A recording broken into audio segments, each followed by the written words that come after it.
আসসালামু আলাইকুম সবাইকে। আশা করি সকলেই ভালো আছেন। বিমান বাংলাদেশ এয়ারলাইন্সের অ্যাডমিন অ্যাসিস্ট্যান্ট যে পদটা রয়েছে, এই পদটা সম্পর্কে অনেকেই জানতে চেয়েছিলেন।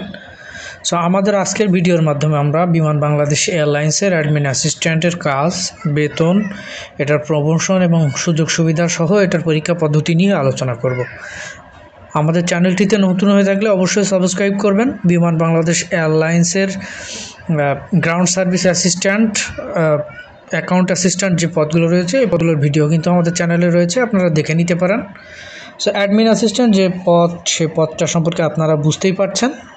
অ্যাডমিন বলছে অ্যাডমিনিস্ট্রেটিভ অ্যাসিস্ট্যান্ট, অর্থাৎ প্রশাসনিক কাজগুলো যারা পর্যবেক্ষণ করে থাকেন বিমান বাংলাদেশের, তাদেরকে সাধারণত এই পদটা, অর্থাৎ এটা কিন্তু একেবারে সরাসরি অফিসিয়াল বিমান বাংলাদেশ এয়ারলাইন্সের প্রশাসনিক কাজগুলো এনারা করে থাকে। এই ইউনিট অর্থাৎ প্রশাসন সম্পর্কিত কাজ, অর্থাৎ সকল যে ইউনিট থাকে, অর্থাৎ বিমান বাংলাদেশ এয়ারলাইন্সের কমিউনিকেশান, কোঅর্ডিনেশন, সকল যে ইউনিট, এই ইউনিটের সমন্বয় করেন। এখান থেকেই কিভাবে কাজ হবে, কি হবে, অ্যারেঞ্জমেন্ট সহ সব কিছুই, মিটিং অ্যারেঞ্জমেন্ট, এখান থেকে জার্নি অ্যারেঞ্জমেন্ট, সব কিছুই সাধারণত এখান থেকে করা হয়।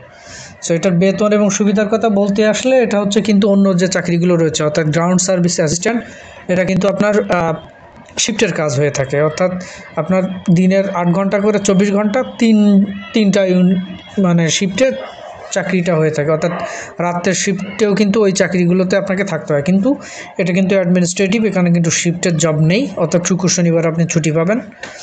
3 বছর পর আপনি রেগুলার হবেন, অর্থাৎ স্থায়ীকরণ হবে। 5% ইনক্রিমেন্ট থাকছে প্রতি বছর। আপনার লাঞ্চ বাবদ প্রতিদিন আপনি 200 টাকা করে পাবেন। অন্য চাকরিতে আপনি, অন্য যে সরকারি চাকরিগুলোতে, সেখানে কিন্তু পাবেন না। এখানে 2টা ঈদে 2টা ফুল বেসিকের সমান বোনাস পাবেন এবং 20% পয়লা বৈশাখে বেসিকের 20% পাবেন। এবার বেতন আর সুবিধার কথা যদি আমরা বলি, এখানে বেতন হচ্ছে 12,500 টাকা বেসিক, আপনারা জানেন।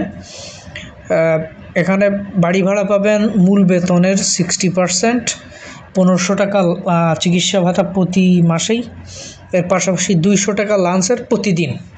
সেই হিসাবে আপনার বেতন মোটামুটি 25,000 প্লাস হয়ে থাকে প্রথম বছর বা প্রথম 3 বছরে আপনি এইভাবেই থাকবেন, কিন্তু প্রতি 1 বছর পর কিন্তু ইনক্রিমেন্ট পাচ্ছেন।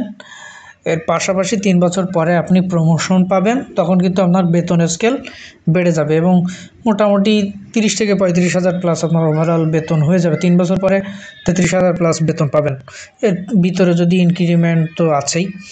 আর 3টা ডোমেস্টিক ফ্লাইট পাবেন বছরে, অর্থাৎ দেশের ভিতরের জন্য 3টা ডোমেস্টিক ফ্লাইট, একটা ফরেন ফ্লাইট প্রতি বছর, এটা থাকছেই। অফিস বাস পাবেন, অর্থাৎ আপনি যেখানে থাকেন না কেন, বাসে করে আপনি অফিসে আসতে পারবেন। আপনার কিন্তু পোস্টিংটা সচরাচর ঢাকা বিমানবন্দরেই হয়ে থাকে, এর পাশাপাশি অন্য বিমানবন্দরগুলোতেও হয়, কিন্তু ঢাকা বিমানবন্দরে সবচেয়ে বেশি পোস্টিং হয়ে থাকে বিমান বাংলাদেশ এয়ারলাইন্সে। আচ্ছা, এটা প্রমোশন হচ্ছে, প্রথমে আপনি তো অ্যাডমিন অ্যাসিস্ট্যান্ট আছেন, এরপরে অ্যাডমিন সুপারভাইজার হয়ে যাবেন, অ্যাডমিন জুনিয়র অফিসার, দেন অ্যাসিস্ট্যান্ট ম্যানেজার। এইভাবেই কিন্তু হবে। আপনার অ্যাসিস্ট্যান্ট ম্যানেজার হয়ে যাওয়ার পরে আপনার বয়স মোটামুটি অনেকটাই হয়ে যাবে, কিন্তু ওভারঅল আপনার বেতন প্রভৃতি সব কিছু মিলেই কিন্তু ভালোই বাড়বে।